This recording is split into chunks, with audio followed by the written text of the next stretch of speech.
Hello everyone, welcome to iExamB students. मेरा नाम है कैलाश तिवारी।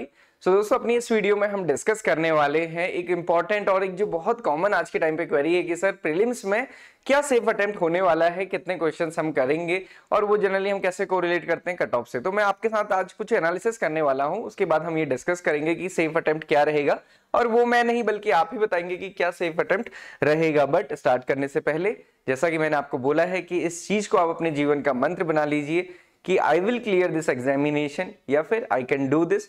डेफिनेटली आप उस तरफ काम कर पाएंगे, आप खुद को बेटर जज कर पाएंगे, क्योंकि जब सोते समय आप खुद को ये बोलेंगे कि आई कैन डू दिस, सो आपको खुद ये महसूस होगा कि आपने उसके लिए कितना वर्क किया हुआ है। And if you work it will definitely work. Okay, और आपका टारगेट क्या है? IBPS A4 2022 and 23।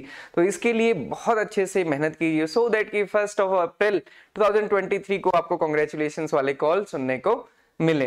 तो हम एनालाइज करेंगे पहले कट ऑफ प्रीलिम्स की 2018, 19, 20 एंड 21 की। उसके बाद हम डिस्कस करेंगे कि क्या सेफ अटेम्प्ट इस बार रहेगा। यहां पे मैंने सब्जेक्ट मेंशन किए हैं, ये ईयर है और साथ ही साथ ये ब्रैकेट में जो मेंशन किया है ये वैकेंसीज है। तो अगर अब आप देखेंगे क्वांट्स में लास्ट ईयर 9 मार्क्स थी जो सेक्शनल कट ऑफ थी, रीजनिंग की 6.50, इंग्लिश की 4.75 एंड जो टोटल थी वो 21.25 थी। अब एक साल पहले को देखिए, वैकेंसीज कितनी है? 506। यहां वैकेंसीज कितनी थी? 1267। क्वांट्स में कितनी कट ऑफ थी? 9.75। अब आप कहेंगे सर मोर और लेस तो सिमिलर ही थी।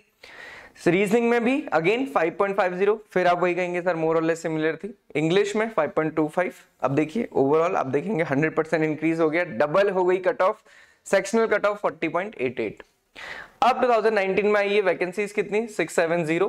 क्वांट्स की कट ऑफ 11.50, रीजनिंग की कट ऑफ 13.50, इंग्लिश की 9.50।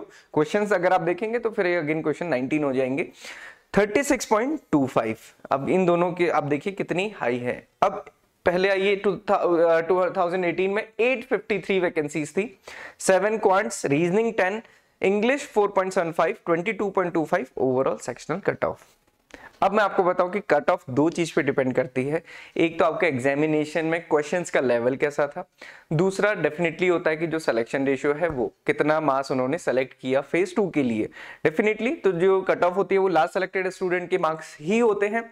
अब आप ये देखिए, जब वैकेंसी ज्यादा है तो डेफिनेटली ज्यादा बच्चों को सेलेक्ट किया जाएगा, कट ऑफ थोड़ी सी कम हो जाती है। बट अगर सिलेक्शन रेशियो बहुत ज्यादा है, अगर आप लोगों ने पढ़ा होगा जेनेटिक्स में सिलेक्शन रेशियो ज्यादा होगा तो आप देखिए कि कट ऑफ भी उतनी ही ज्यादा जाएगी। तो 40.88 ये 2020 कट ऑफ थी जब 506 था।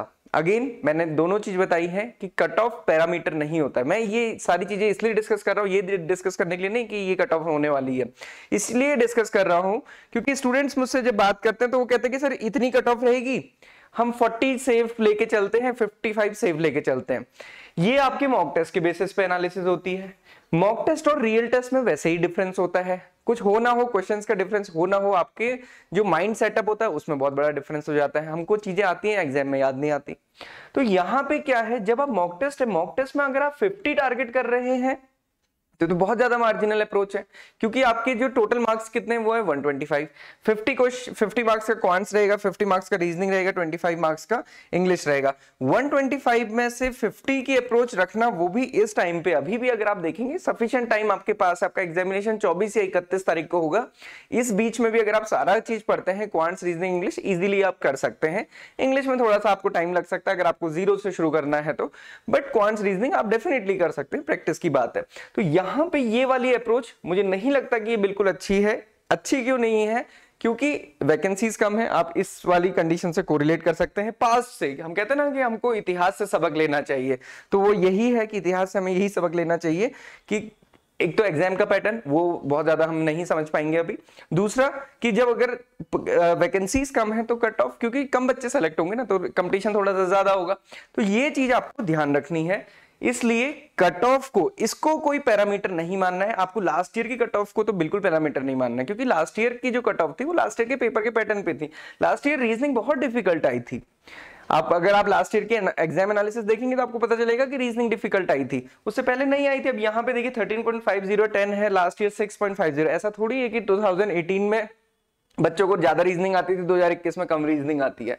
है ना, तो वो चीज नहीं होता, पेपर के लेवल पे होता है। ये चीज बहुत ज्यादा ध्यान रखिएगा, तो ये चीज आपको ध्यान रखनी है। और जो भी आपका टारगेट है, मैंने आपको पहले भी बोला है 50% तो एटलीस्ट होना चाहिए, एटलीस्ट होना चाहिए, कम से कम 50% का मतलब कितना हो गया कि 50 में से आपको 25 टारगेट करना है, रीजनिंग में 50 में से 25 एंड यहाँ पे 12.5 आपको टारगेट करना है, एटलीस्ट 62.5 तो टारगेट कीजिए। 50 से ऊपर मेरे से कोई बोलता ही नहीं, मुझे समझ नहीं आता वो क्यों ऐसा होता है।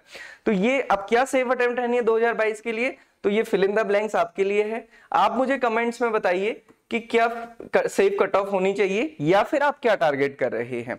और जिस समय मेहनत करनी है तो जोश से कीजिए, जुनून से करिए, तब क्यों कम सोचना है। अगर आप मार्जिनल सोचेंगे मार्जिनल ही रहेंगे, आप बड़े के लिए अगर सोचेंगे तो डेफिनेटली आप उससे बड़े पे ही रहेंगे या थोड़ा सा नीचे आएंगे। अब ऐसा तो नहीं अगर आप 100 टारगेट कर रहे हैं तो 90 पे आ सकते हैं, 80 पे आ सकते हैं, ऐसा तो नहीं 100 टारगेट करेंगे तो 10 आएगा, कहने से नहीं, वो करने से होगा।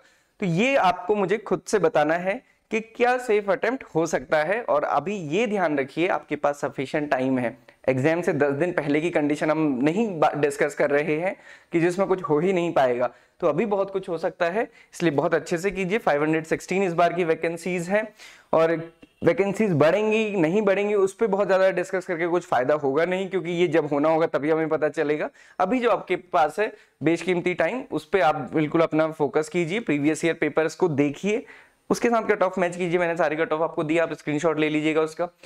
देन अपना सोर्स फिक्स करिए और स्टडी करना शुरू कीजिए। पढ़ना आपने ऑलरेडी शुरू कर दिया होगा। ये हमारा 45 डेज का स्टडी प्लान है, लिंक आपको डिस्क्रिप्शन बॉक्स में दिया है, इसको टिक करते हुए चलिए। अच्छा मुझे बताइएगा कितने स्टूडेंट्स करते हैं ऐसा।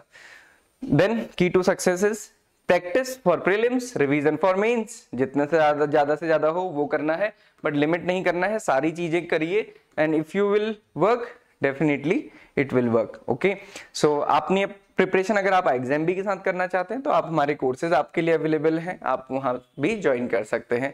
अभी आप ज्वाइन करते हैं तो 52% ऑफ यहाँ पे मिल जाएगा। प्रीवियस ईयर पेपर जरूर अटेम्प्ट कीजिए, मॉक टेस्ट जरूर दीजिए। मैं देखता हूं कई सारे स्टूडेंट्स को, हमने अपना जो स्टडी प्लान दिया है उसमें भी आपको हर वीक एंड में एक मॉक टेस्ट करने के लिए बोला है, बट बहुत कम बच्चे उसको अटेम्प्ट करते हैं। तो अटेम्प्ट कीजिए, मेहनत करने में कोई कंजूसी नहीं होनी चाहिए, सो दैट कि आगे आपकी फिर परचेजिंग पावर बढ़ सके। ओके, सो इसी मंत्र के साथ कि I can do this, I will clear this examination this year, इसको रिपीट जरूर करिए बार बार, ये आपको बार बार विश्वास दिलाएगा। और जैसा मैंने आपको कहा है, अत्ता दीपो भव, inner motivation is always permanent. So this is all for today, thank you everyone for watching this video and have a good day ahead.